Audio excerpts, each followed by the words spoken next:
Good morning, guys. Today's Tuesday tip for the Toyota. Thought that I would continue the celebration from yesterday's International Women's Day by highlighting a friend of mine who's a small business owner and also a breast cancer survivor.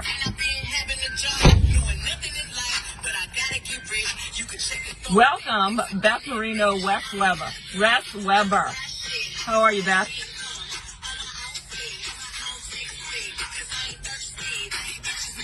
She comes with her own music.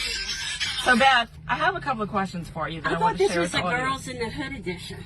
Well, that's next Tuesday. We're going to build on it. We got the sunroof going. We got the sunglasses going. It's a bright, sunny day. Happy International Women's Day. It was yesterday, but happy belated. Yes. International Women's Day, which was yesterday. So, I thought it'd be a good idea for you to get some perspective. Beth and I are both mothers, small business owners, and breast cancer survivors. And we've stayed in constant communication. We actually met, was it 30 years ago? I mean, that's showing age. That is showing age, 30 years ago. I think we met in 1989. Yeah. And we've kind of been through the gambit of everything that comes with motherhood, small business ownership, and cancer survivorship. And last week, I actually had a friend of mine come over to take some pictures of me to put on my website. And I got emotional because I realized it was the first time that I was starting to feel like myself again. So I thought that I would bring Beth on today. And I just have a couple of questions for her. We're going to keep this short and to the point. But Beth, because I think National Cancer... But before you ask me, can I just say, we both lost all our hair. And I'm going to give dibs to John T. At the loft. John Terrio at the loft. He's the one that got our hair back to looking normal, non-cancer patient normal. You know, I guess is a thing. He's also the one, he shaved my head. He didn't shave my head, but I think he picked a couple hairs off my head before he started cutting it again. I think he had to pluck a few. But we just want to give props to John Terry at the loft because he's our dude. Yeah, a lot of support on the journey. So, Beth, I have two questions for you. The first one is, if someone were recently diagnosed and going through cancer right now, what would be your advice to them? Advice. I think the best advice I could give everybody is to have a positive attitude. I think positive attitude gets you everywhere.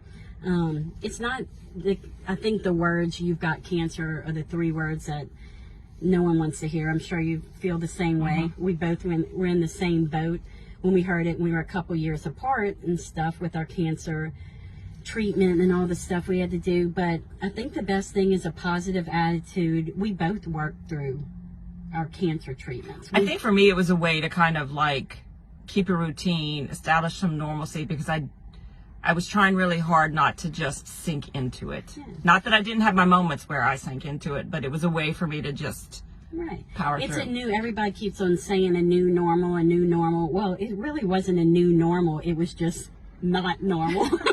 It wasn't normal that we were both bald. It wasn't normal that we both had to go get chemo injections at the cancer center. It wasn't normal that we couldn't work like we used to. But the one thing I know you did and I did is we worked through the whole treatment. I mean, they were... And that's not for everybody. It's just how we dealt with it. How we dealt with it. Yeah. Well, as small business owners and as small women business owners, you kind of have to keep yourself going. You have children. Yeah. You got to keep your head up for your children and your spouse or significant other, and or not. I wasn't gonna say it, but you know. To your point, there was something very early on in diagnosis where I realized that the way that I carry myself through it would regulate how my parents were able to walk through it and how my kids were able to walk through it. And it was very important to me not to lay any more on them, which leads me to my second question for you, Beth. As someone who's a family member or supporter of someone who's been diagnosed with cancer, what would be your best advice for them?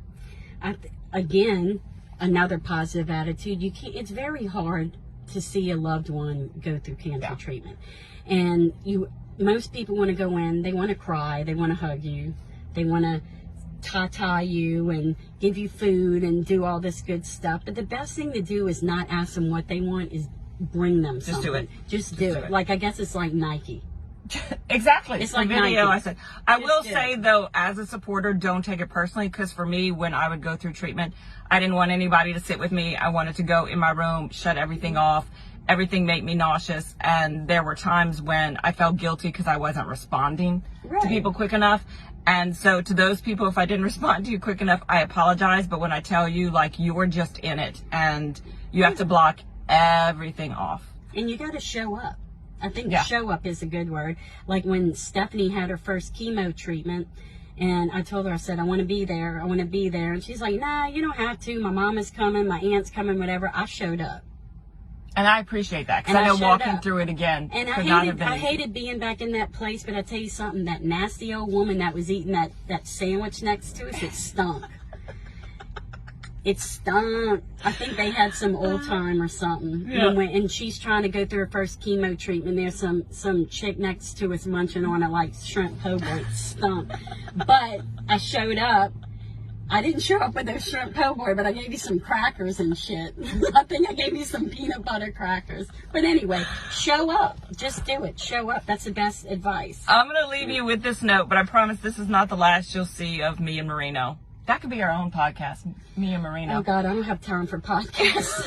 Look, it's bad enough I had to run over here to do this, but you know. In some I love odd way, and I'd be curious if you agree, going through what I went through with the cancer journey, in some weird way, was the best thing that ever happened to me. Like, I now relish relationships, foster the relationships that mean the most to me, and see life just kind of through a different filter. And so in a weird way, it was the best thing that And happened you to me. realize too, there are people that you least expect that show up. Oh my God. For me, it was Gretchen Vincent. It was Gretchen Vincent. We had kind of like a casual relationship because our kids went to school, and she heard that I had cancer, and she showed up every week with a meal. And she has a special place in heaven. Oh my God. Watching over me like nobody's business. She does. It's the people you least expect. It's the people, it may be an old high school friend from 30 plus years ago that shows up. It could be a brand new friend. It could be a work friend. I found that it was just, I think it was a little bit of everybody. Yeah. You know, whether Yeah. old sorority Agreed. There's a huge friends, support system, and but reach outs. it's, you know, I think that, like I said, best advice all the way around is just show up. You know, you don't have to ask someone what they need. You just give them. You know what they need, and so just bring it to them. Bring it to them, whether it's food or money, or if it's just love. Bring Marijuana them some love. gummies. I never did any of that.